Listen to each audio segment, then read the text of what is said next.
Hi అండి. Welcome back to Ayesha's వంటలు. ఇవాళ మీరు చూడబోయే రెసిపీ వచ్చేసి ఎర్ర కందిపప్పుతో పులావ్. ఇలా ఎర్ర కందిపప్పుతో పులావ్ చేసుకోవచ్చని మీకు తెలుసా? సింపుల్ పదార్థాలతో చాలా ఈజీ ప్రాసెస్లో చేసుకునే ఈ పులావ్ రుచి అద్భుతంగా ఉంటుంది. మరి అది ఎలా చేసుకోవాలో చూసేద్దాం. దానికోసం ముందుగా ఒక గ్లాసు బాస్మతి బియ్యం తీసుకుని 1-2 సార్లు శుభ్రంగా కడిగి మరలా మంచినీళ్లు పోసి ఒక 20 నిమిషాల పాటు నానబెట్టుకోవాలి. తర్వాత వేరొక గిన్నెలోకి అర గ్లాసు పొట్టు తీయని ఎర్ర కందిపప్పును తీసుకోవాలి. వీటిని కూడా 1-2 సార్లు శుభ్రంగా కడిగి మరలా మంచినీళ్లు పోసుకుని 20 నిమిషాల పాటు నానబెట్టుకోవాలి. అవి నానేలోపు మనం నెక్స్ట్ ప్రాసెస్ చూసుకుందాం. స్టవ్ మీద పులావ్ చేసే గిన్నెను పెట్టుకొని దానిలోకి 1 టేబుల్ స్పూన్ నెయ్యి అలాగే 2 టేబుల్ స్పూన్ల నూనెను వేసుకోవాలి. ఈ నూనె వేడి అయిన తర్వాత హోల్ గరం మసాలాలు వేసుకుని 1 నిమిషం పాటు ఫ్రై చేసుకోవాలి. తర్వాత ఒక మీడియం సైజు ఉల్లిపాయను ఇలా సన్నగా తరిగి వేసుకోవాలి. అలాగే 2 పచ్చిమిరపకాయలు కూడా వేసుకుని ఉల్లిపాయలు కొంచెం రంగు మారే వరకు ఫ్రై చేసుకోవాలి. ఇప్పుడు 1 టేబుల్ స్పూన్ అల్లం వెల్లుల్లి పేస్ట్ వేసుకుని అల్లం వెల్లుల్లి పేస్ట్ పచ్చివాసన పోయే వరకు సన్నని మంట మీద ఫ్రై చేసుకోవాలి. చూసారా, మసాలా ఇలా అడుగంటినట్లుగా ఫ్రై అవ్వాలి. అప్పుడే టేస్ట్ బాగుంటుంది. ఇప్పుడు పొడి మసాలాలు వేసుకుందాము. 1 టేబుల్ స్పూన్ ధనియాల పొడి, రుచికి సరిపడా ఉప్పు, 1 టేబుల్ స్పూన్ కారం, అలాగే 2 మీడియం సైజు టమాటాలను ఇలా చిన్న ముక్కలుగా కట్ చేసి వేసుకోవాలి.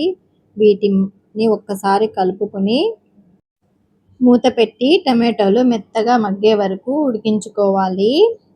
టమాటోలు మగ్గడానికి ఎక్కువ టైం పట్టదు, 5 నిమిషాలు సరిపోతాయి. చూసారా, మెత్తగా మగ్గిపోయాయి. ఇప్పుడు దీనిలోకి మనం ముందుగా నానబెట్టుకున్న కందిపప్పును అలాగే బియ్యం 2 వేసుకోవాలి. ఇప్పుడు వీటిని ఒక 2 నిమిషాల పాటు సన్నని మంట మీద ఇలా కలుపుకోవాలి. తర్వాత 2 గ్లాసుల నీళ్లు పోసుకోవాలి. మనం 1 గ్లాసు రైస్ తీసుకున్నాం కదా, 1 గ్లాసు రైస్కి 1.5 గ్లాసు నీళ్లు అలాగే అర గ్లాసు కందిపప్పుకి అర గ్లాసు నీళ్లు సరిపోతాయి.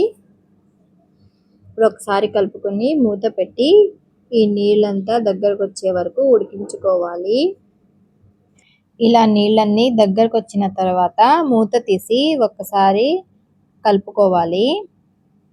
తర్వాత సన్నగా తరిగిన కొత్తిమీర అలాగే అరచెక్క నిమ్మరసం వేసుకోవాలి.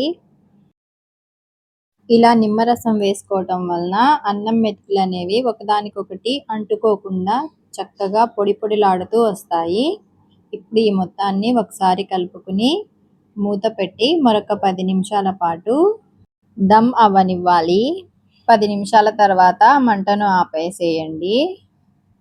వెంటనే కలపకుండా మరొక 10 నిమిషాల పాటు వదిలేయండి. ఆ తర్వాత వేడివేడిగా సర్వ్ చేసుకోవడమే.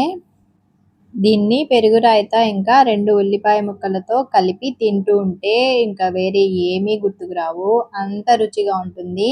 చాలా ఈజీ కదా. మరి మీరు కూడా ఈ రెసిపీని మీ ఇంట్లో ట్రై చేసి దాని టేస్ట్ ఎలా ఉందో నాకు కామెంట్స్లో చెప్పండి.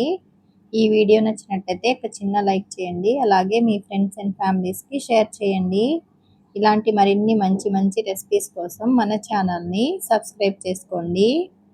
మరో కొత్త వీడియోతో మళ్ళీ కలుద్దాం. Thanks for watching.